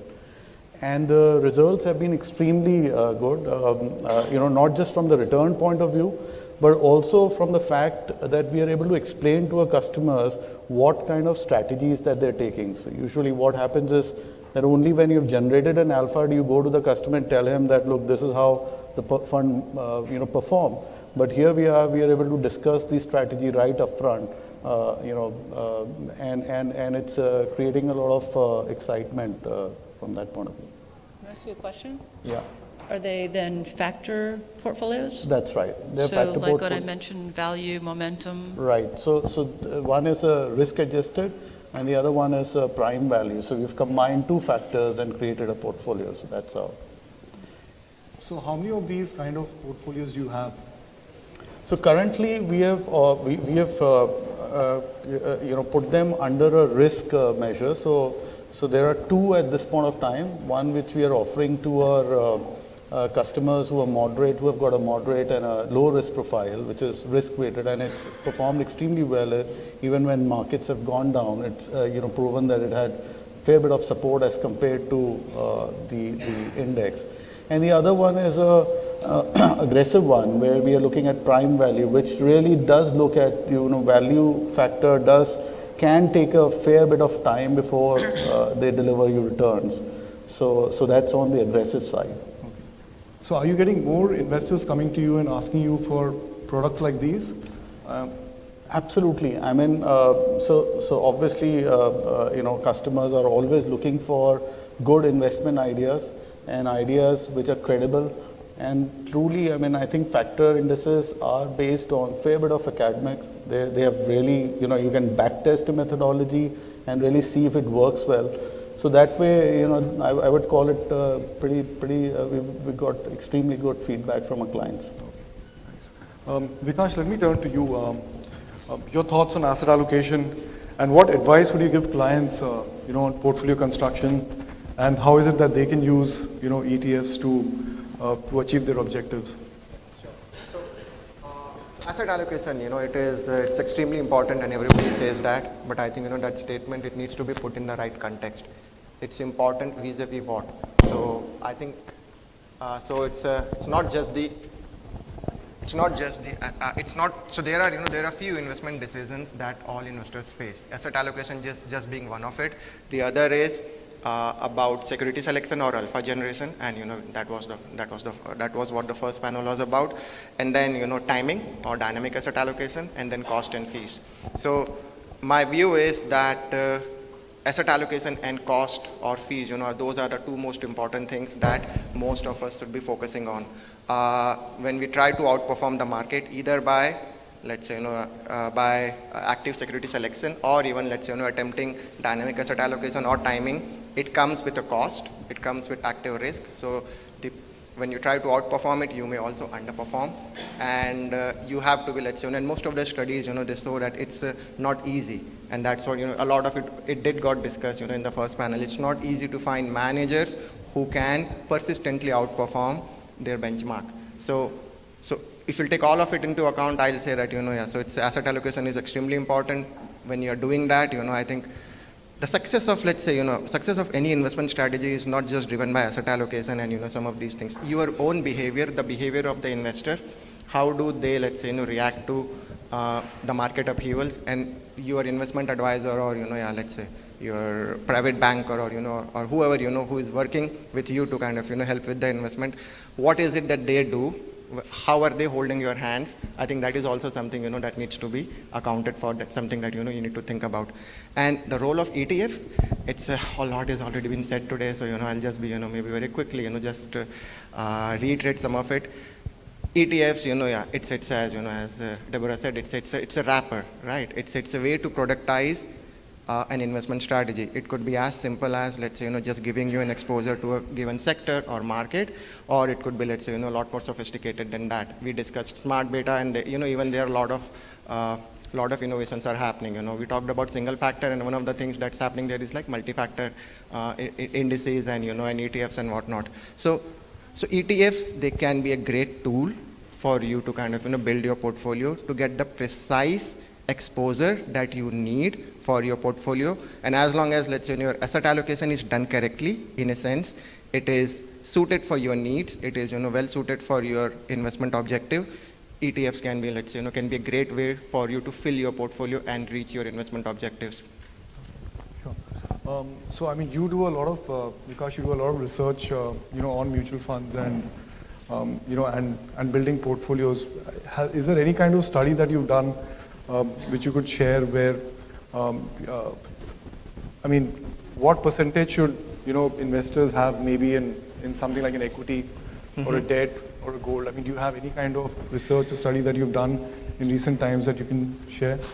Yeah, so it's very difficult to, let's say, to have a generic answer to that. Your investment portfolio should reflect your investment realities. That includes, what are your objectives, what's your risk tolerance, and and things like that. So yeah, so it's once again, it's like it's the wide variety of audience we have here, and I don't think there is one quick answer to that. That said, I'll just come back to to my previous comment. You should have your strategic asset allocation in place, and you should also have the discipline to stick to it. And if you do that correctly, working with your advisors, and you can use ETFs to get that exposure, to get that asset allocation in a very cost-efficient manner, then I think, the chances of you reaching your investment goals and having investment success is a lot higher versus you trying to, let's say, trying to outperform the market, and, you kind of stuffing your portfolio with, let's say, very risky and very expensive investment options. Okay, thanks. Ashwin, turning to you, I mean, over the last decade or so, you have been on, well, both sides where, initially you were creating products for large high net worth clients, and now managing money by yourself. I mean, your thoughts on asset allocation, and are there any trends that you've seen in the last decades or so? It's been a long journey. I was just trying to remember the name of that benchmark caps. I think 2005, caps and 6, we used to, 10, 12 years ago, we used to work trying to create ideas with ETFs. Back then, it was a bit of a, I should say, frontier area for us. 2-3 things I should say in terms of why we started looking at ETFs back in those days. Because of regulatory tax challenges in India, fund of funds have not really worked at all. And if you need a strategy which needs to combine different funds, whether they are coming from different asset classes, whether they need to come from different styles, unfortunately, either you replicate those portfolios or ETF becomes the way to do it. The other reason why we were looking at it at that time was also because if you're trying to do structured products, which are, let's say, require some more active trading or some kind of a tactical asset allocation perspective, then once again, transactional costs in any other traditional funds, etc., becomes quite excessive. So ETFs allow you to do that. So both from a transactional efficiency perspective as well as in terms of just getting access to certain things, that's how we started looking at ETFs. I think over the years, of course, we now have a lot more choices in ETFs, but I think one overall observation which I will share, now having seen it on both sides, is that, financial engineering, we do have a habit of getting carried away. I think I was reading some statistic that there are more indexes in the US than there are number of listed stocks. And, knowing the tendency of the Indian industry to, create indexes and products, I'm pretty sure we'll get there someday as well. So, I mean, if we think that today the challenge is in terms of identifying the fund manager, what is he doing, how to classify him, how do you evaluate performance, believe me that the world of indexes and the world of ETFs is not going to be very easy as well when you start having 100 indexes and 200 ETFs. So I think there is a great value to simplicity, and that's the reason why I think S&P 500 is the main ETF out there. That's the reason why the Nifty ETFs tend to be the most common popular ETFs in India as well. So therefore, I think just to summarize my observation, having used these over the last 10, 12 years, I think they work really well for asset allocation portfolios. If you're looking for active management, of course, you could still use replication portfolios to do that. But if you're happy getting index-like returns and participations, then ETFs work really well for strategic.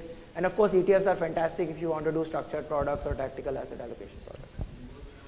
Sandeep, coming to you, you run a large PMS and on the debt side, and you have benefited a lot, by using ETFs.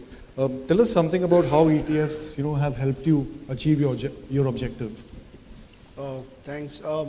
So we run a PMS which has multiple clients. We have maybe 1,500 clients, and it's a debt PMS. And as you know that a large part of the returns come from government securities, and we have corporate bonds as well. Now, when you are buying government securities, the minimum lot size is 5 crores. And there are multiple securities, and the problem with bonds is that some become illiquid, some become off the run. Then the problem on the other side is that some clients do not have CSGL accounts. So as you know, the government securities can be held only in CSGL or DMAT, and there's a time conversion which takes time to convert the bonds. Also, because of the lot sizes in smaller portfolios, if there are redemptions, then I cannot really sell, 50 lakhs worth of bonds, or if there is inflow, I cannot buy 25 lakhs worth of G6.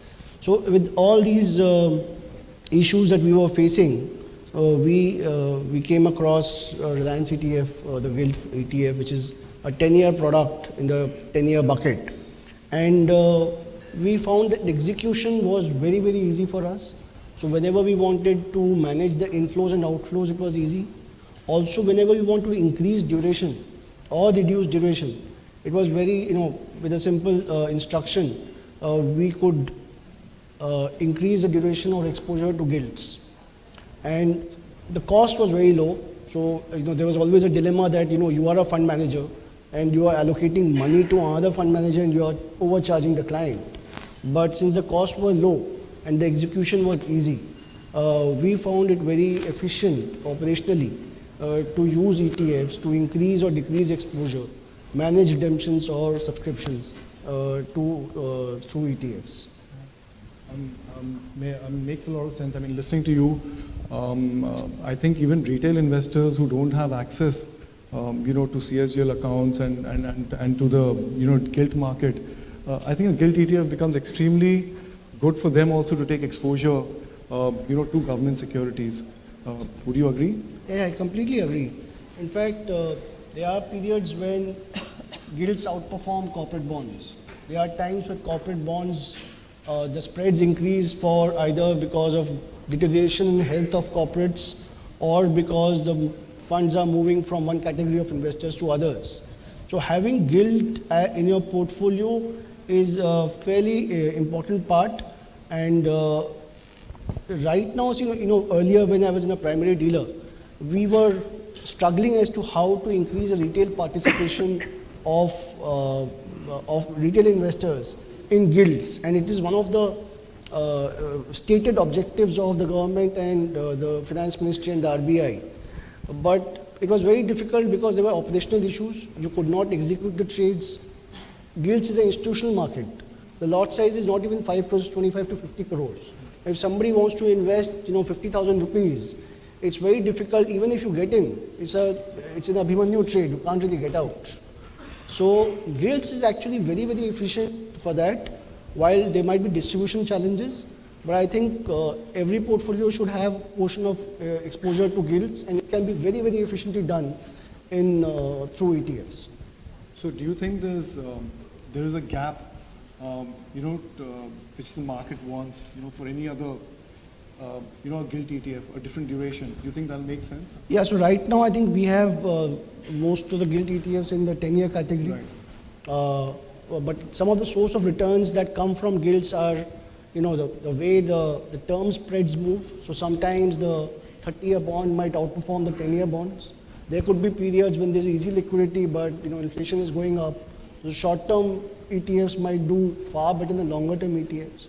So there should be flexibility for a fund manager or an individual investor or an asset allocator to move from the 10-year to 30-year or to the lower end, or have a distribution across the spectrum. So it would be great if we have ETFs across the category.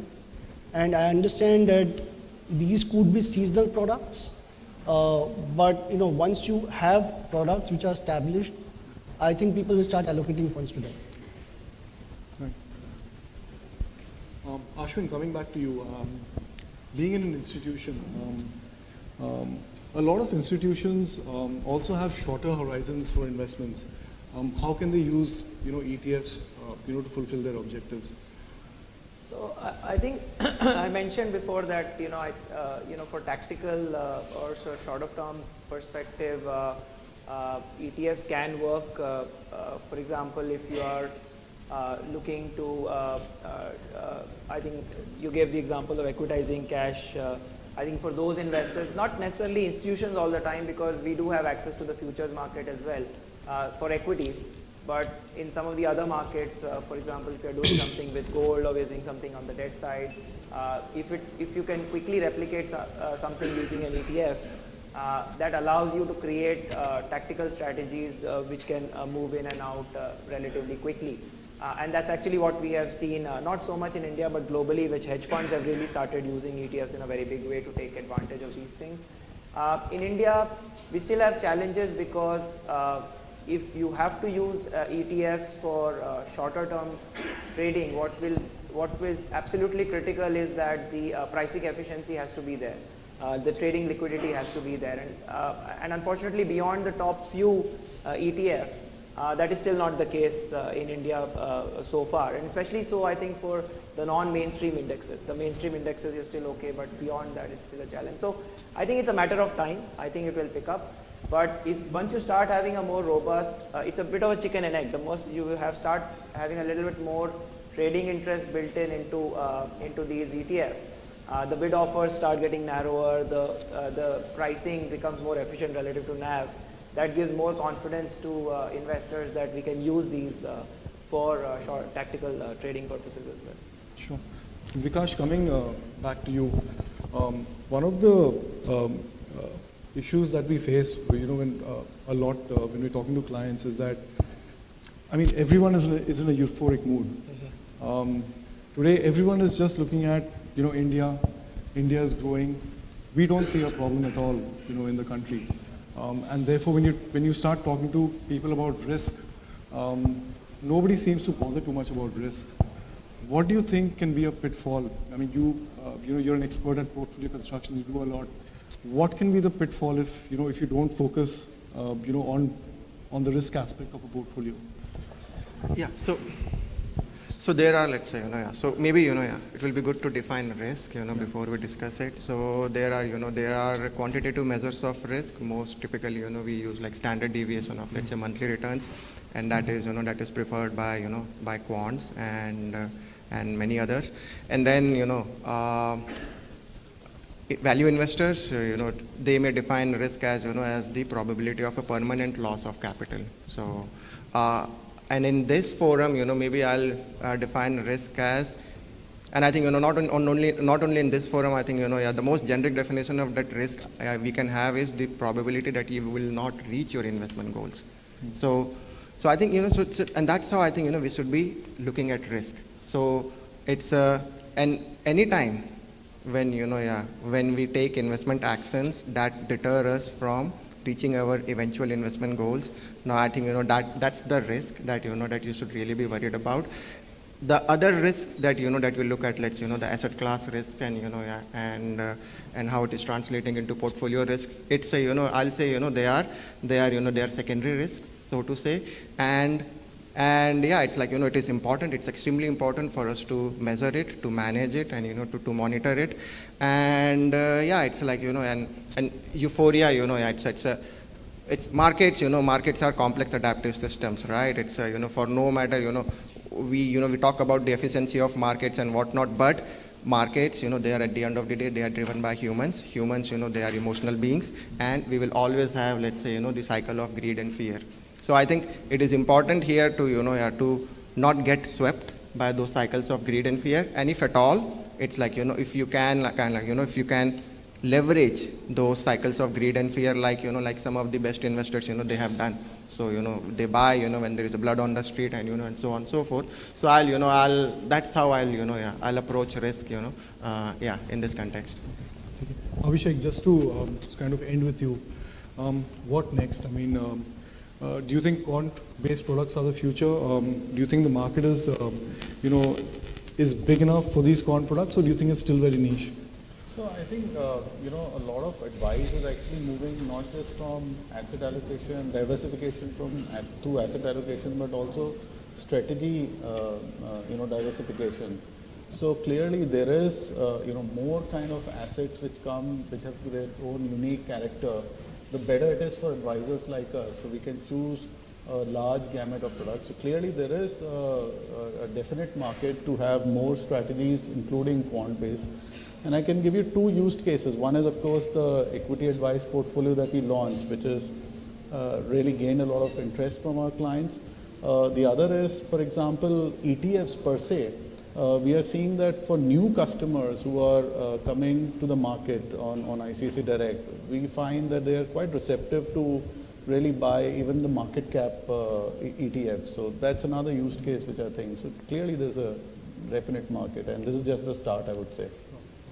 I mean, so just to summarize, I mean, I think the panel is kind of unanimous in the fact that, asset allocation is extremely important.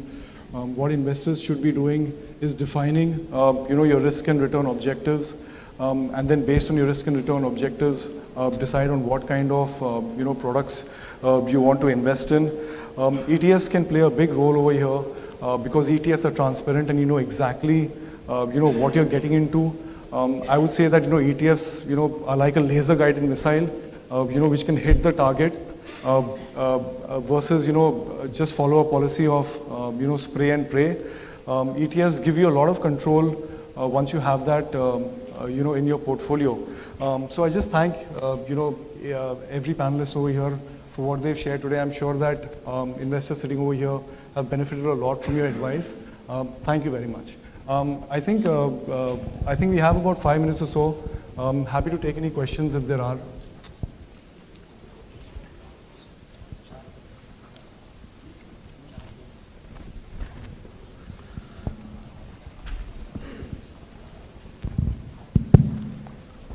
Thank you. My name is Aman. I work with National Stock Exchange of India in their index division. My question is to Sandeep.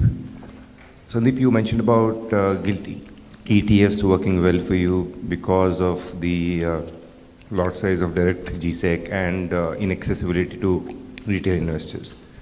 You also mentioned about wanting to have more gilt ETFs across maturity so that you take care of the term arbitrage that is available. Do you see a similar appetite for credit arbitrage in terms of having bond ETFs or corporate bond ETFs in times when there is a credit arbitrage available? See, I think for players like me, who are managing a portfolio which has gilts, NBFCs, corporate bonds, different maturities, execution becomes a challenge. So for a person like me who's managing a PMS, definitely is very useful. I would love it if there are NBFC ETFs, corporate bond ETFs, so that my job becomes that of an asset allocator rather than waste my time in execution. But I understand that it's not easy to build those ETFs because the lot sizes of corporate bonds are small, and for the ETF manager it might be difficult. But I think now that the issuances are becoming bigger and the challenges could be overcome by smart designing, so they would be quite useful. Now, since you have raised this question, I will make a suggestion that currently the bond ETFs are, I think the trading time stops at about 3:30 along with the equity markets. But bond markets are open till 5 o'clock. So maybe if you have bond ETFs, you should be allowed trading in bond ETFs at least till 5 o'clock. So that would be useful. Thank you. May we have the next question, please? Yeah. Hello.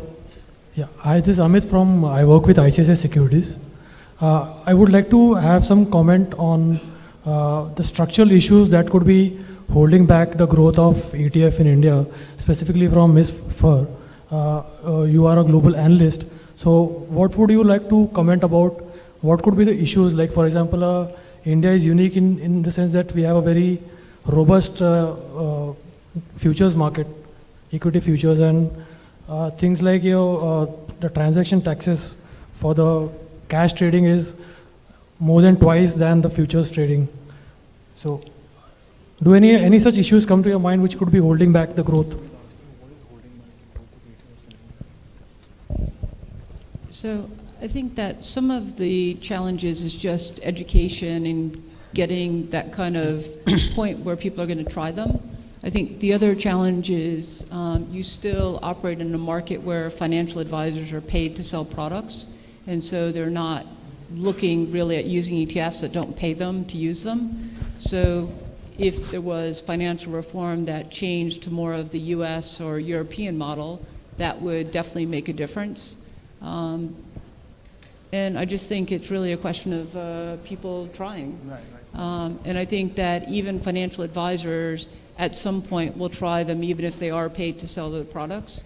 They'll find that ETFs could be useful to overweight banks or use them for fixed income or something else. And who knows, maybe at some point you'll have factory ETFs, and so you can use ETFs and not custom baskets. So I think it's partially coming out with new products also. So, and I have to say, the growth has been amazing, because if I look at where it was 2009, there's been a lot of change. So I think you're on a path. I mean, if we looked at the early years in the US, they grew very slowly, like more slowly than here. So you're actually growing faster than what we saw in the US or even in Europe. Thank you, ma'am. I would like to also have your comment, Mr. Jain. Regarding when it comes to visibility of ETFs. So would you agree that marketing ETFs and to increase the visibility to the retail user, it could be more differentiated when it comes to marketing ETFs? Like a layman, if he's conscious about, okay, he wants to go passive, today the situation is he has more tendency of putting his money into index mutual funds rather than being more having more knowledge of the ETFs. Sure, I'd like to I'll just follow up to what Deborah says. See, technically what happens is, who's the person who advises you to buy an ETF? It's your broker. So when you call up your broker, the first thing he'll do is he'll suggest a stock to you, right? Primarily because of the fact that they want investors to get into maybe a volatile product because they make commission out of it, and therefore the tendency of any broker is to suggest, a stock versus an index. Secondly, when you look at distribution from the mutual fund side, there is no distribution commission that's paid in ETFs, but when you look at even index funds for that matter, or even open-ended funds, is sold by distributors. And I think that's what the difference is.